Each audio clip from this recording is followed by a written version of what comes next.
अस्सलामुअलैकुम दोस्तों, drama serial ज़हर ज़िंदगी जंहिंजी नई अचण वारी एपिसोड में छा थियण वारो आहे। तफ़सीली ॻाल्हि ॿोल शुरू करण खां पहिरियों जेकॾहिं मुंहिंजे हिन यूट्यूब चैनल ते नवां आहियो त ज़मीर जमानी चैनल खे सब्सक्राइब करे ऐं घंटी बटन ऑल कंदा त रिस गफ़ार खान ऐं रिस हाकिम खान जो फ़ैसिलो थी वेंदो ऐं रिस हाकिम खान ऐं रिस गफ़ार खान ठाव करे वेंदा ऐं ओठो ऐं कमाल खान उतां निकिरी आया।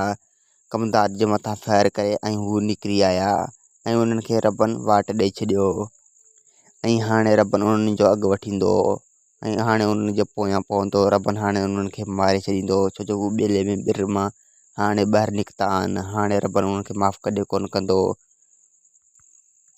ऐं वारिस खे अञा ख़बर नाहे पियो त इहो गोली मुंहिंजा कंहिंजे मथां हलाई ऐं इहो वारिस खे ख़बर पइजी वेंदो त इहो कमदार जे मथां ओठे वारनि गोली हलाई। सॼी हक़ीक़त वारिस खे ख़बर पइजी वेंदो। वधीक वीडियो ॾिसण लाइ चैनल खे सब्सक्राइब ऐं वीडियो खे लाइक कंदा।